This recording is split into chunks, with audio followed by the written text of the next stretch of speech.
Check this out.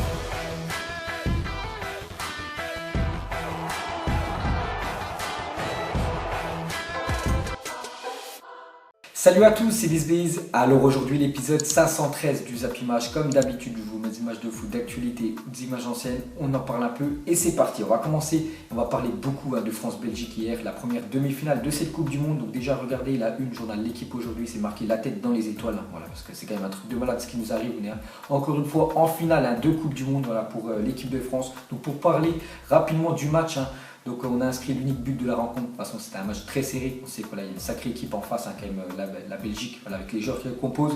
Donc on sait que c'est très compliqué. Donc heureusement que Samuel Umtiti a réussi bien sûr à mettre cette tête sur ce corner là. Voilà l'unique but de la rencontre. Donc la Belgique a eu beaucoup d'occasions en début de match. C'était vraiment compliqué pour nous l'entame de match. Bon après ça allait un petit peu mieux. Même la deuxième mi-temps on a eu pas mal d'occasions franches. Même si la Belgique a eu plus la possession de balle, on a plus joué en contre. Pour l'instant ça nous va très bien.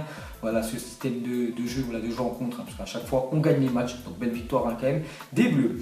Ensuite jeter un coup d'œil rapidement aux stats de cette rencontre. Donc on peut voir quand même, on a écrasé un petit peu la Belgique sur les stats, donc 17 occasions quand même pour la France, 7 pour la Belgique, 19 tirs pour la France, 9 pour la Belgique, donc 5 pour la France, tir cadré et 3 pour la Belgique. Sinon je crois en possession de balle, la Belgique est à 65% et l'équipe de France 35%. Ensuite la France est en finale de Coupe du Monde pour la troisième fois de son histoire, donc en 1998, il y a quasiment 20 ans les gars, on l'avait gagné.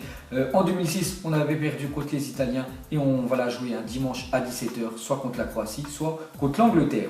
Ensuite finale de Coupe du Monde depuis 1998, donc on peut voir que l'équipe de France est la seule équipe à avoir disputé 3 finales quand même de Coupe du Monde dans l'espace de 20 ans, en 6 éditions. Donc c'est pour vous dire, on est plutôt performant sur ces 20 dernières années. On est quand même devant le Brésil, l'Allemagne.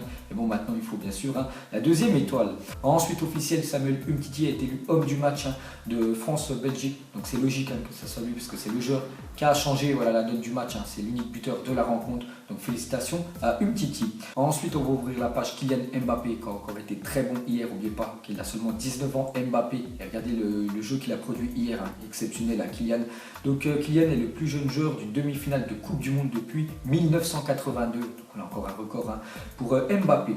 Ensuite on continue bien sûr avec le pépite Mbappé. Donc cette action de Kylian Mbappé qui a fait crier toute la France, Magé et Louis, le monde entier. Donc il y a une action où il a fait tout simplement une talonnade dans la surface de réparation pour faire une passe D pour Olivier Giroud qui n'a pas conclu, vraiment dommage, il aurait fait un petit piqué, il aurait eu le but, où il a tiré sur Courtois, mais voilà l'action, je pense qu'il y en a beaucoup à concrétiser, c'était tout simplement magnifique l'action de Mbappé.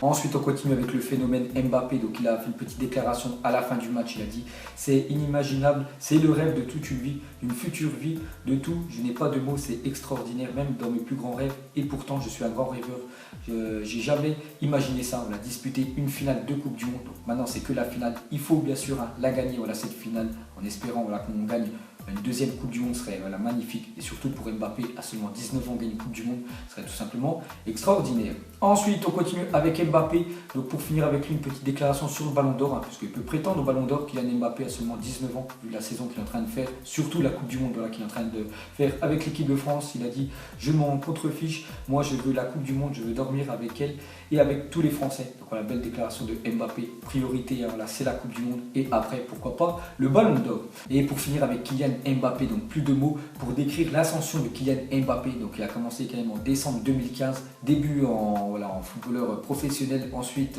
premier but en pro. Il a gagné l'Euro U19 en juillet 2016, donc il y a quasiment 2 ans. Et là peut-être les gars, il va disputer la finale de la Coupe du Monde et peut-être gagner bien sûr cette Coupe du Monde. Ensuite, à parler d'un autre joueur de l'équipe de France qui est toujours efficace, bien sûr, c'est N'Golo Kanté, a récupéré 48 ballons dans cette Coupe du Monde 2018. Aucun joueur n'a fait mieux. Et pour moi, quand même, N'Golo Kanté, c'est sûrement lui quand même qui va remporter le trophée du meilleur joueur de cette Coupe du Monde. S'il continue comme ça, s'il fait une grosse finale, ce sera pour lui bien sûr ce trophée-là, en espérant, parce qu'il fait vraiment une Coupe du Monde énorme. Kanté.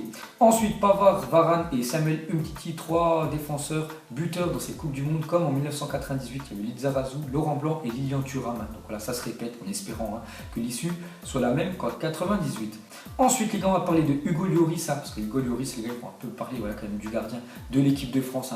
Au début de match, c'était vraiment très chaud quand même pour les Bleus. On a vraiment du mal au début de match. Il y a eu beaucoup d'occasions franches quand même pour les Belges en début de match. Et c'est surtout Hugo Lloris qui a tout arrêté. Il a écume écœurer bien sûr les attaquants belges, et surtout sur cette action-là où je ne me souviens plus c'est lequel qui tire, genre belge. Donc il la sort quand même du bout des gants, rien à dire, un énorme match de Lloris. Et une dernière déclaration d'un joueur français, Paul Pogba aussi, qui a fait un énorme match hier à côté de N'Golo Kanté. Il a dit c'est beau, mais ce n'est pas fini. C'est tout ce que je peux dire. J'étais content à l'Euro, on avait fait quelque chose d'extraordinaire, mais on était passé à côté en finale. C'est ça, il ne faut pas que ça recommence. C'est vrai que les gars, il y a 2 ans, on a quand même perdu la finale contre le Portugal. Pourtant, c'était chez nous, on était ultra favoris sur cette finale-là, on avait perdu. Donc c'est pour ça, il n'y a rien qui est joué maintenant. Il faut bien sûr aller jusqu'au bout et gagner cette Coupe du Monde, parce que là, ce serait vraiment une grande tristesse de perdre encore une finale. Ensuite, cette fois-ci, on va parler des adversaires quand même, qui a fait vraiment un bon match, une belle Coupe du Monde quand même. La Belgique, donc, déjà regardé la une d'un journal belge hier, donc on peut voir Lukaku en train d'écraser des joueurs français. Un petit montage. Et aujourd'hui, on peut voir qu'en titre, c'est marqué merde. On voit tous les joueurs, bien sûr, belges, vraiment déçus de cette élimination. Voilà, proche, on peut dire, des portes de la finale de la Coupe du Monde. On va commencer avec une petite déclaration de Kevin De Bruyne. Il a dit: est-ce que j'ai été énervé par la façon de jouer des Français? Pas du tout. Je joue à City contre des équipes qui jouent aussi défensivement. C'est le football, leur football. Et ils le font bien. Leur but a fait la différence. Donc voilà ce qu'a dit Kevin De Bruyne. Parce qu'il y en a beaucoup qui disent, on va parler juste après, que la France hier, simplement a défendu un joueur en contre. Donc c'est vrai que c'était un petit peu ça le match, mais bon voilà, c'est comme ça, on a gagné le match. Et le plus important bien sûr, c'est la victoire, c'est pas la façon qu'on a joué. Ensuite, une déclaration de Thibaut Courtois, il a dit: je ne dirais pas que la France était meilleure que nous, on perd contre une équipe qui a bien défendu à 11 joueurs à 35 mètres du but. Mais bon, ils ont fait ça tout le tournoi, alors c'est frustrant de perdre sur un corner. Voilà ce qu'a dit Courtois. Vraiment, lui, il a vraiment mauvaise quand même de l'élimination hier contre l'équipe de France. Donc il a dit que la France, depuis le début de la Coupe du Monde, il ne faut que défendre et jouer en contre.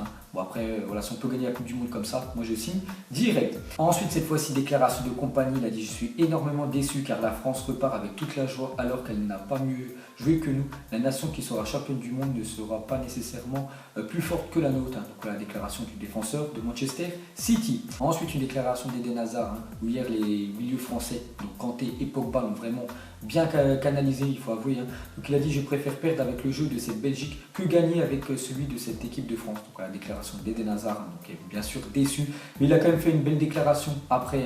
Donc il a dit: malgré la déception en tant que supporter de la France depuis tout petit, j'espère que les Bleus seront champions du monde. Parce que je pense qu'il y a beaucoup de Belges maintenant, ils veulent que l'équipe de France perde en finale. Mais voilà, Eden Hazard, pas du tout les gars, c'est un supporter de l'équipe de France. Et il sait que maintenant, voilà, ils sont en finale avec l'équipe de France. Et il va soutenir bien sûr la France.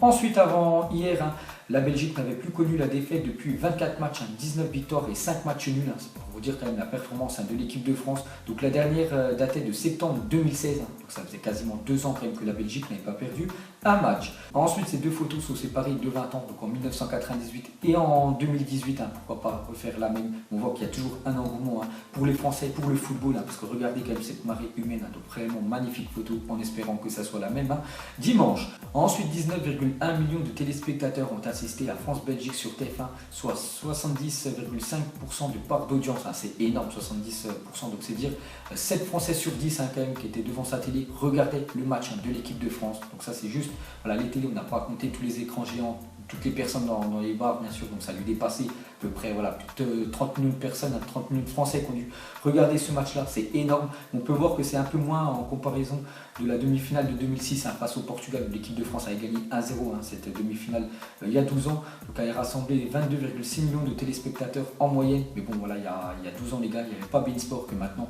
Hier le match a été diffusé sur TF1 et beIN Sport, donc c'est pour ça qu'il y a un petit peu moins de personnes sur TF1. Ensuite on clôture cette page Coupe du Monde, on continuera à en parler jusqu'à la finale, voilà, plus ça va monter bien sûr la température dans les jours qui vont arriver. On va parler du reste de l'actu car hier il y a eu quelque chose quand même d'énorme. Donc on en parlait depuis pas mal de temps et cette fois-ci c'est officiel. Le Real Madrid annonce le transfert de Cristiano Ronaldo à la Juventus Turin. Donc je crois qu'il est transféré pour 105 millions d'euros et il va toucher un salaire de 30 millions d'euros net par an. Donc je crois au Real il touchait 22 millions d'euros par an. Donc voilà, il va être augmenté bien sûr.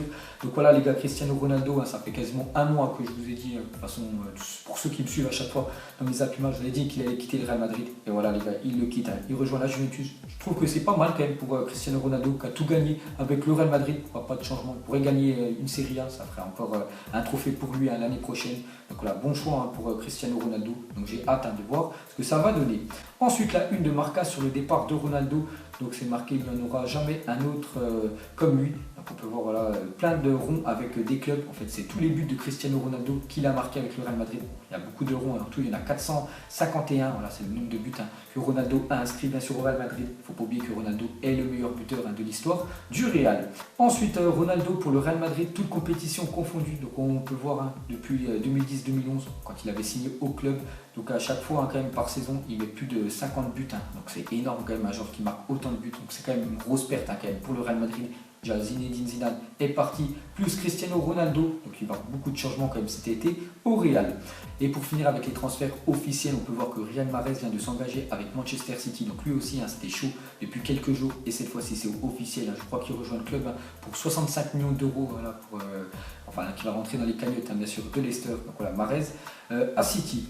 Et pour finir ce zappimage, on va terminer avec la Coupe du Monde, donc pour vous, voilà, supporters français, est-ce que vous préférez rencontrer l'Angleterre ou la Croatie en finale? Donc moi, entre les deux, je préférais quand même rencontrer la Croatie, donc elle a été énorme en début de tournoi, mais depuis en phase finale, là c'est beaucoup plus compliqué quand même pour la Croatie. Donc je préférais rencontrer la Croatie parce que l'Angleterre me fait vraiment peur, parce qu'il y a pas mal de bons joueurs anglais. De toute façon, on verra ce soir, ce sera qui, mais moi je préférais la Croatie. Donc voilà les gars, la fin de zappimage 513. Donc si ça vous a plu, un petit like et je vous ferai l'épisode 514 demain. Donc moi je vous laisse et je vous dis à la prochaine, comme d'habitude. Ciao à tous. Vie est moche, donc on l'a maquillée avec des mensonges. Et que son âme est moche, plus qu'à la maquiller avec des mensonges. Je sais pas ce qui se passe dans ma tête. Parfois, je voudrais sauver la terre. Parfois, je voudrais la voir brûler.